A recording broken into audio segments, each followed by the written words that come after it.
Welcome back to my channel. Today I'm sharing some recipes for Veganuary because I really want to help you eat more plants in 2023, and this month is a good way to kickstart it. You don't have to go vegan, you don't have to completely ditch everything, but try and eat more plants, and plant-based meals is always a good idea. So hopefully these recipes can inspire you, get you creating and trying new things, and all of them are linked in the description box down below for you to follow along on my website. Let me know if you're going to try any of these. Give this video a big thumbs up and subscribe for more vegan recipes. And let's get into it.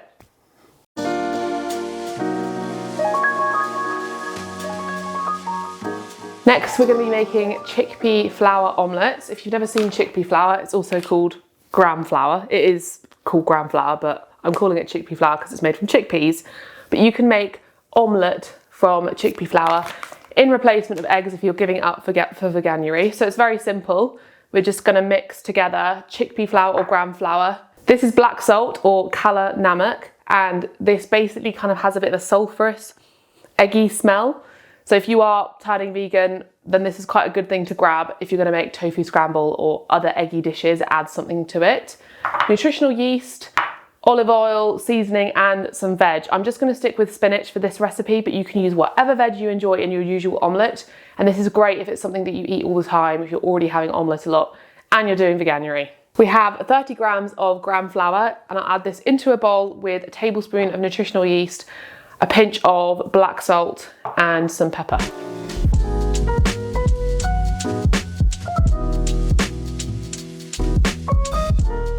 Slowly whisk in 75 mils of water to your gram flour mixture.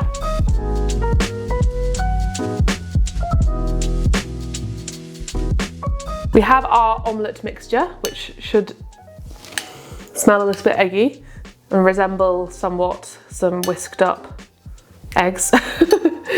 I'll heat up the pan. I've got a nice non-stick pan. I feel like this is crucial. Get a non-stick pan, plenty of olive oil. I'm going to grate some cheese on there as well when it starts to cook, and throw in a handful of spinach. You can add in vegetables and cook them beforehand, like fry off some mushrooms or peppers or whatever, how you would normally do. But it should be that simple.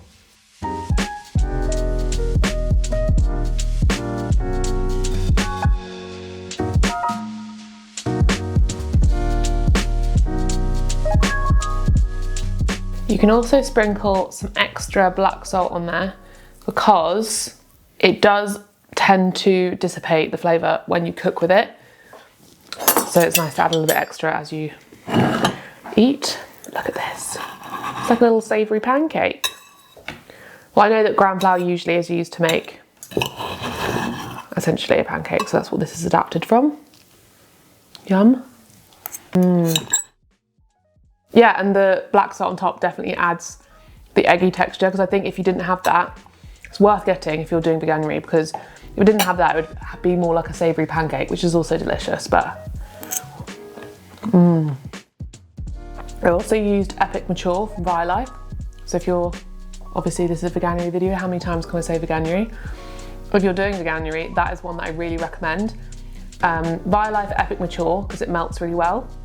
And Cathedral City have recently brought out their own vegan cheese, and that's delicious. Tastes really creamy and yummy. So those are my two current faves.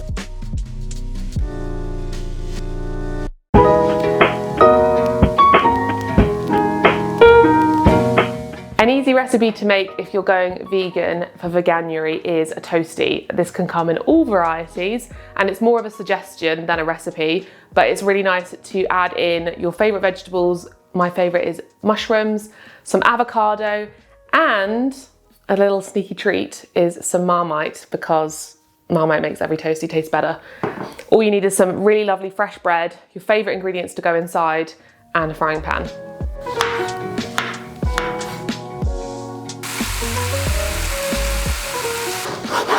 Layer up your bread with vegan butter. This is the Naturli brand of vegan butter. Next, we're adding Marmite. Obviously you can skip this if you don't like Marmite, but I do suggest giving it a go.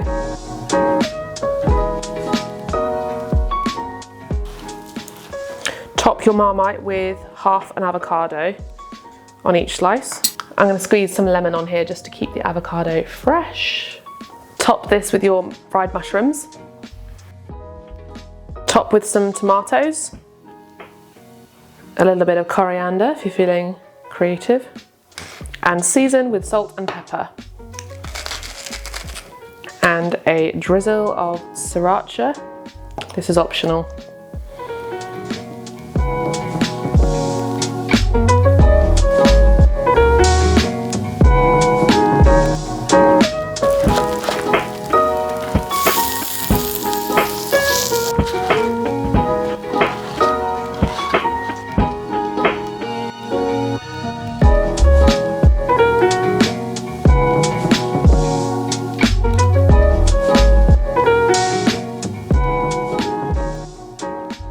Look at this, looks so yummy. It smells good too. Oh, I've got food in my mouth. Definitely give it a go with the Marmite. And if you have one of those griddle pans, try it on there because the burnt, like little bits, make it taste so yummy. Oh.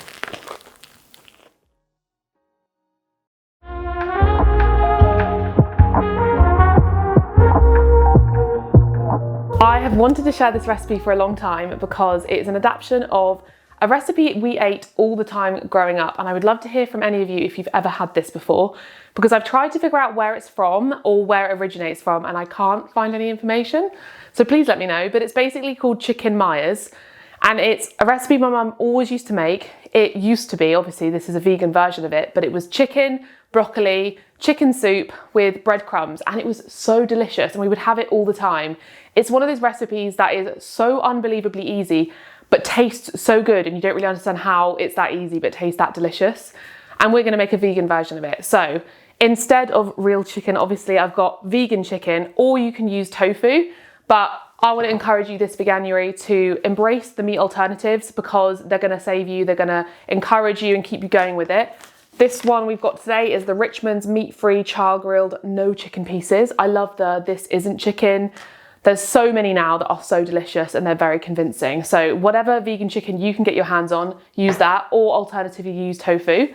And then it's just a matter of things like yogurt, we've got mayonnaise and ketchup, curry powder, panko breadcrumbs, and we're adding cauliflower and broccoli in there. But I'll show you how to make it. It's super, super easy and I'm very excited because this is going to take me back to my childhood. We'll start by frying our vegan chicken. If you are cooking with tofu, then check out the recipe on my website for how to do it with tofu, because you do it slightly differently to add a little bit of flavour to the tofu. But if you're just using vegan chicken, then cook this off first. I've chopped up our cauliflower and broccoli, so it's a small cauliflower and 1 head of broccoli, and blanching this in a pan of hot water, and do it less clumsily than me. Probably just do it before you get it boiling.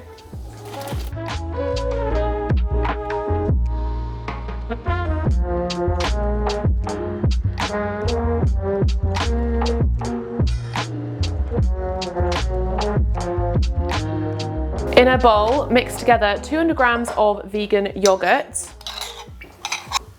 150 grams of vegan mayonnaise, this is Hellmann's,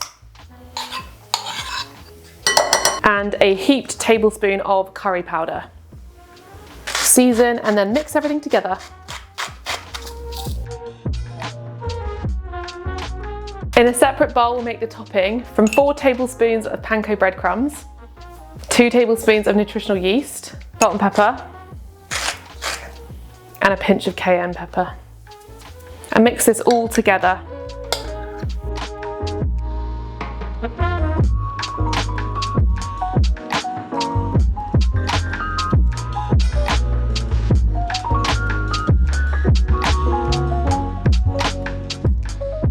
Look how delightful that looks. So we're going to cook this in the oven at 200 degrees Celsius for half an hour or until golden brown. Just keep an eye on it.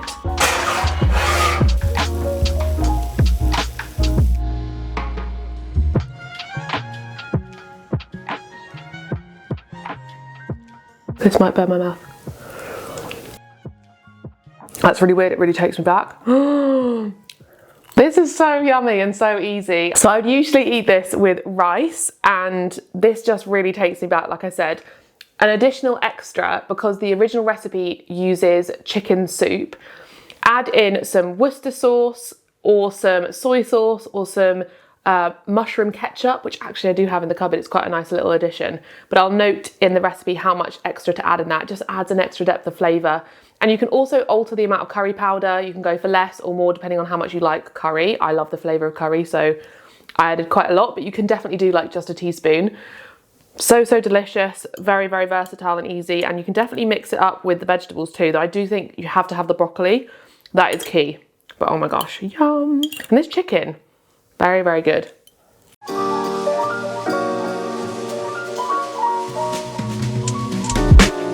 This is a courgette fritter recipe without any egg. We're going to be substituting the binding ingredient with gram flour or chickpea flour. And it's really simple. There's just some lemon, some courgette, mint, chili flakes, and sweet corn. First, add all your ingredients into a large bowl.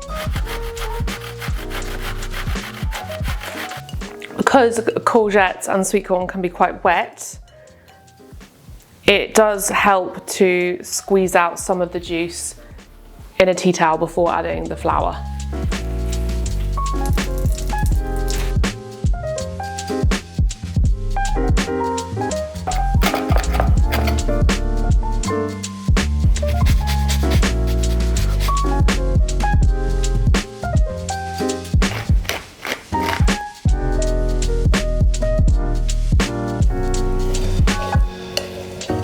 Now it's mixed, leave this for about 10 minutes just so it can absorb some of the moisture into the flour. Now we'll use vegetable oil to heat the base of a large frying pan, and you want enough oil so it covers the base of the pan.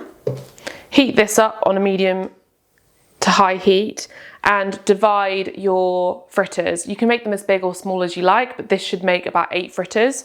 So I'm going to divide it into 4 in the bowl, and then each of those sections into 2, and you just take a little dollop in your hand, mold it, plonk it into the oil and flatten it a little bit with a spatula, and then turn it over so that it's fried on both sides.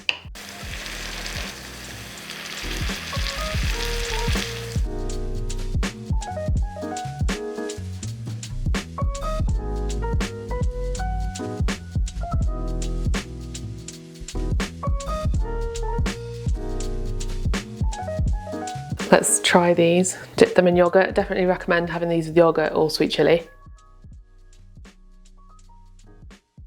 This is the coconut collab, coconut yogurt.